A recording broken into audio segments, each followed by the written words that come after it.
Já. Pessoal, boa noite, boa noite. Vamos entrando aí.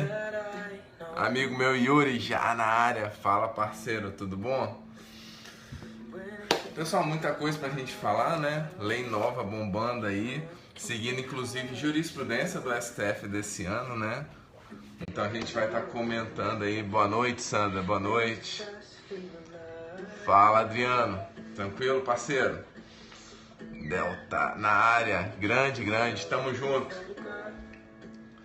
Vamos estar comentando aí então sobre a nova lei, né? Publicada ontem. Muita novidade, muito boa, coisa boa. Quero ver os compartilhamentos aí que eu não vi ainda, pessoal. Compartilhamentos, né? Grande Agis, tudo bom? Então, pessoal, vamos ver o compartilhamento que a gente vai começar, né? Antes, quero agradecer aí ao vivo, ao professor Alexandre Moraes da Rosa pelo, deixa eu desligar aqui o áudio, né? Pelo seu livro novo aí que ele lançou e me presenteou, O Tamanho da Criança. Duplicou de tamanho, né? Então, agradecer aí. Música de rádio, né? Pois é. Então, brigadão aí, Alexandre. Seu livro aí vai ser bem interessante aí para as futuras edições, tá bom? O tema que eu vou tratar hoje é o tema que teve uma nova lei publicada, né? E eu vou tratar desse tema bem amplo, vou trabalhar aspectos doutrinários, históricos, principalmente no Brasil, fazendo um estudo rapidamente também comparado no âmbito da Itália, né? Porque calha bem aqui para cá e porque já foi inclusive esse estudo paralelo com a Itália objeto de concurso público de prova discursiva, né? De prova discursiva. Boa noite. Né? E vai estar a lei, eu já fiz a atualização do livro, essa parte da lei nova já vai estar na nova edição do livro que vai ser publicado, né? Então só para deixar aí para vocês essa informação, meus amigos. Vamos lá então, né? Cadernos em mãos aí, todo mundo já com um caderno em mãos aí para fazermos as anotações, só abrindo a lei aqui, só para ter ela em mãos. Vamos estar trabalhando então a lei 13.432, né? Pode deixar que eu aviso sim, né? E só para deixar aqui consignado, pessoal, né? btzanote@gmail, pode mandar aí, né, os e-mails que a gente tira dúvida, meu Periscope e meu IG, né? Podem anotar aí que a gente responde tudo aí possível. Vamos então ao que interessa, vamos então ao que é importante. Pessoal, vamos lá então. A investigação criminal no Brasil, né, ela sempre, de certa forma, foi uma realidade, né?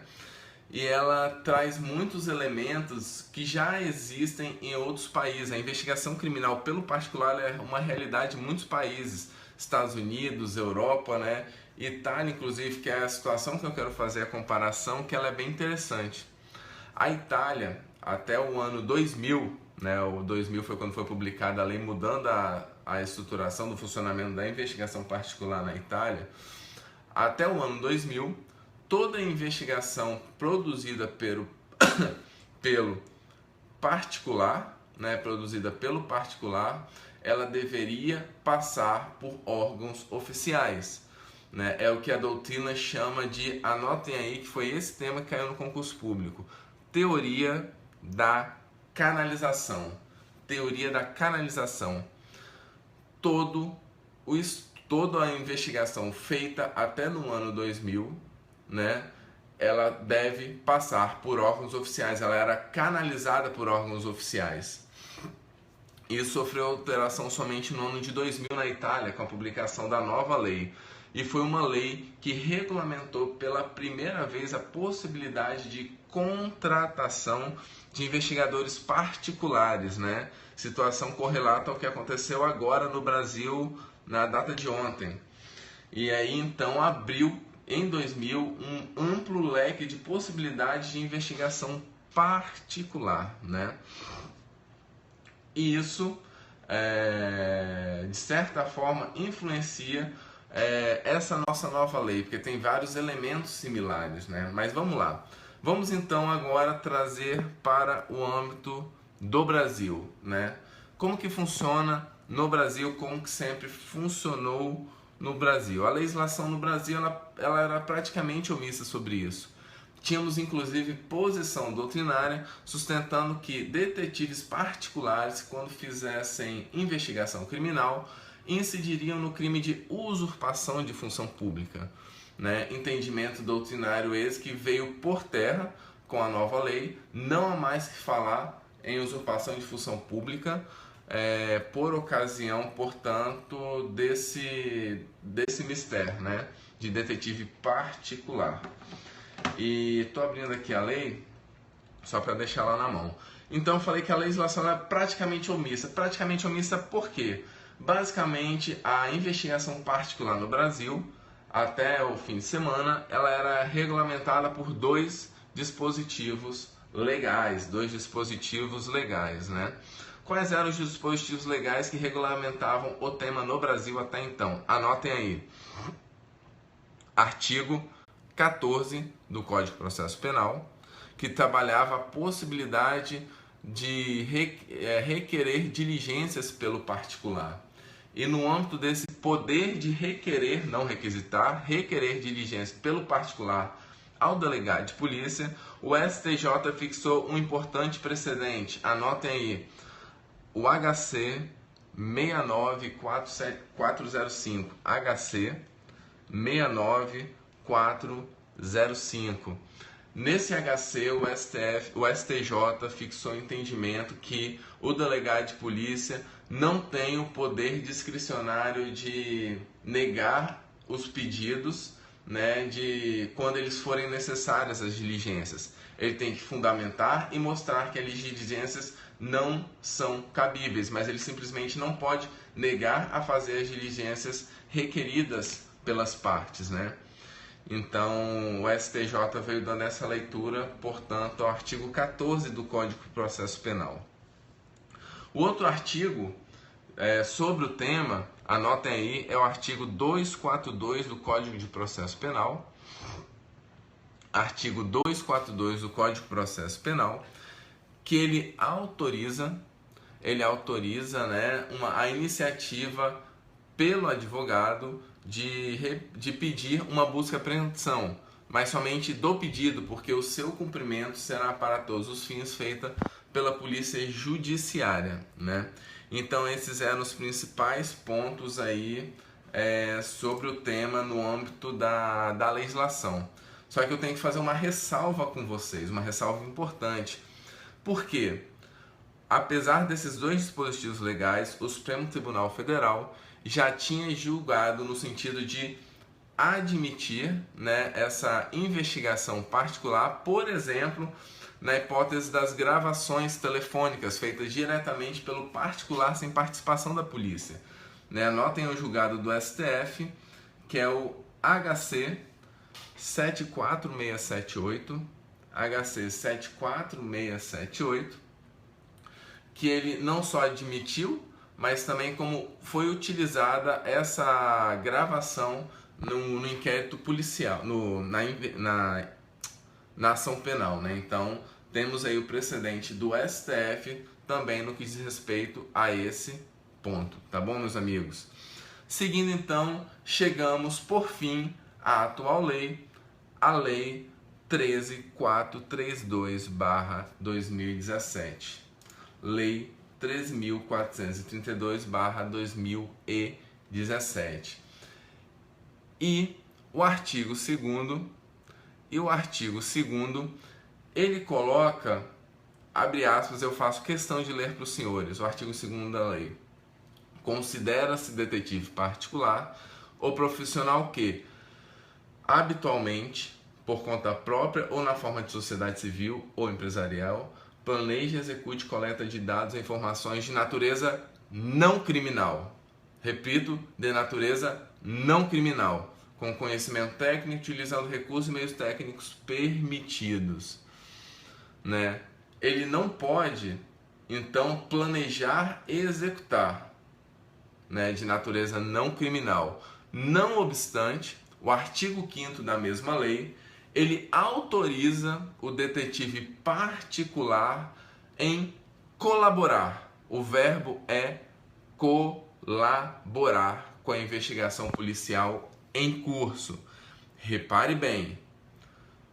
E agora eu quero que vocês prestem muita atenção nos requisitos estabelecidos pela lei. Primeiro, o detetive particular vai 1.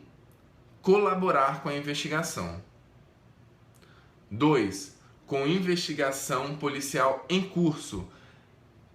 Ele, por si só, não pode fazer uma investigação sem uma investigação criminal em curso, né? Detalhe muito importante. Item 3.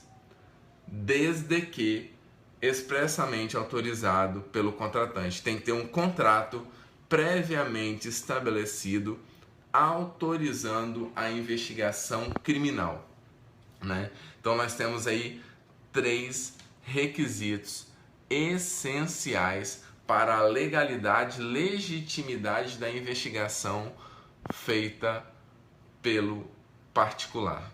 Tá bom, pessoal? E sobre o tema ainda, eu tenho que ressaltar com vocês o artigo 10, inciso 4. Artigo 10, inciso 4, que diz o seguinte: é vedado ao particular, inciso 4, participar diretamente de diligências policiais. Portanto, o detetive particular, ele não poderá participar, por exemplo, de uma busca e apreensão, ou acompanhar uma interceptação telefônica, ou acompanhar um depoimento, ou uma reprodução simulada dos fatos. Ele não tem esse poder de acompanhar investigações conduzidas pela polícia judiciária, né? Então, muita atenção para esse detalhe. O que pode cair na sua prova é exatamente o seguinte, que ele pode fazer acompanhamento de busca e apreensão, e você tem que lembrar desse dispositivo legal, né? Ele não participará diretamente, ele não acompanhará as diligências policiais em curso, tá? Ele faz a investigação própria dele. Dito isso daí, né, os investigadores particulares, e grifem isso no seu caderno, a lei não concedeu a esses investigadores poder de polícia. O que são esses poderes de polícia? Eles não podem 1. Proceder condução coercitiva. 2. Proceder requisições, tal como o delegado tem poderes de requisição, né? E ele não pode ouvir uma testemunha e querer imputar a ela o crime de falso testemunho, por exemplo, né? Então, muito cuidado com esses detalhes. Eles não possuem poder de polícia, né? E essa nova lei, ela traz algumas consequências que vocês têm que levar em consideração. Só que essas consequências, elas são distintas. As consequências, elas se distinguem em relação à natureza da ação penal. Vamos dividir então, de agora em diante, o nosso estudo em ação penal privada e ação penal pública. Primeiro, anota aí no seu caderno, ação penal privada. A ação penal privada é aquela em que se procede mediante queixa, né? A necessidade de uma representação. E a questão é o seguinte: como regra geral da lei, é necessária uma prévia autorização do delegado de polícia. E o questionamento que a gente faz é o seguinte: essa autorização ela é necessária quando trabalharmos ações penais privadas, né? Então a gente tem que tomar cuidado com esse detalhe. A lei, nesse ponto, ela a lei não trabalha esse ponto. Só que a gente tem que se tocar para o seguinte detalhe: a ação penal privada, ela não necessariamente terá uma investigação criminal em curso. Então, nesses casos em que a investigação criminal, e inclusive hoje já existe essa situação em alguns estados, inclusive funcionando, né? São Paulo é muito comum, nós temos que a investigação criminal em ação penal privada, em que os documentos levantados pelo investigador particular são documentos que ele pode por si só já subsidiar a queixa, né? A autorização do delegado de polícia não se fará necessária, né? Por quê? Porque, em regra, não precisa de uma investigação criminal pelo Estado. Contudo, se houver essa investigação criminal pelo Estado, ou se for necessária essa investigação criminal por causa da ausência do poder de polícia por parte do particular, sim, será necessária a autorização prévia do delegado de polícia nos termos da lei. Isso em relação à ação penal privada. Na ação penal pública, aplica-se ipsis literis o que consta da lei 13.432, sendo em todas as hipóteses necessárias a prévia autorização do delegado de polícia, né? Prévia autorização do delegado de polícia. E detalhe, e esse que é um ponto muito interessante para vocês, essa ideia de prévia autorização do delegado de polícia, ou que as investigações devem ser filtradas por um órgão estatal, é exatamente a ideia da teoria da canalização, né, no âmbito da ação penal pública do direito italiano, né? Então tomem cuidado com isso, que essa teoria do direito italiano, portanto, tem ainda aplicação no direito brasileiro, e foi essa questão de concurso público que caiu uma dissertativa da magistratura, né? E, meus amigos, um detalhe final: um julgado recente do Supremo Tribunal Federal, ele só confirma todo o entendimento aqui colocado. Anotem aí para vocês, é um julgado, deixa eu só pegar a data aqui, que eu não tenho essa data de cabeça, é um julgado de março desse ano, julgado de 7 de março desse ano, né? E nesse julgado, o STF, anotem o número primeiro, AP 912, AP 912. Nesse julgado, o Supremo Tribunal Federal, ele não recebeu uma denúncia que tinha por base depoimentos tomados exclusivamente por particular. E o STF consignou que era necessária uma prévia convalidação, uma posterior convalidação por um órgão estatal, ou Polícia Judiciária, ou Ministério Público, para fins de corroborar a fé pública necessária para tais depoimentos, a fim de ter mínima confiabilidade. Então, isso só confirma a teoria da canalização decorrente do direito italiano, pessoal, decorrente do direito italiano. Tá bom? Pessoal, só uma coisa para antes de finalizar, né?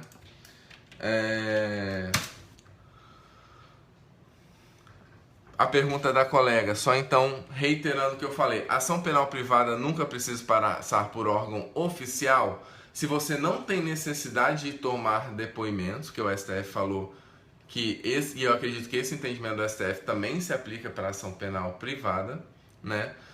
Se você não tem necessidade de depoimentos e você já tem toda a documentação em mão, você não precisa passar, você pode direto apresentar a queixa, né? Então não há necessidade de passar pelo delegado de polícia como regra. Eu já vi isso inclusive algumas vezes, né? Salvo se houver necessidade de um depoimento, pessoal. Então, meus amigos, eu quero só fazer um convite antes de finalizarmos. Conhecerem meu projeto Delegado, tem material grátis para vocês baixarem, www.projetodelegado.com.br, projetodelegado.com.br. Vocês vêm aqui e baixem a prova gratuita, é um simulado com 50 questões de concursos inéditas, somente de questões inéditas, com ainda um arquivo anexo com quase 80 páginas com gabarito de todas as questões comentadas. Se você gostar e achar que vale a pena, você se matricula. O curso está R$ 250, 247 para ser mais exato. www.projetodelegado.com.br. Baixe a prova gratuita, você vai receber a prova e você vai receber também todo o gabarito da prova comentado. Só de comentários são mais de 80 páginas, pessoal, tá bom? Então deixa aí o convite para aí, né? E meus amigos, para quem quiser, tá precisando de um esforço a mais aí nos estudos, estou fazendo um trabalho com coaching. Estou divulgando, nunca fui divulgar, já tem um bom tempo que eu trabalho com isso. Se você tiver interesse em conhecer a minha proposta de coaching, é só mandar que a gente conversa sobre o tema, tá bom? Responderei vocês com o maior prazer. É isso. Espero que tenham gostado aí, né, das novidades legais e da análise que eu fiz da lei. Busquei não ser superficial, como eu estou vendo que muita gente está sendo, basicamente repetindo a lei, né? E é isso aí. No que precisarem, estiverem em dúvida, podem mandar para mim um e-mail que a gente conversa. Agradeço a atenção de vocês. Um grande abraço e até a próxima, meus amigos. Tchau, tchau.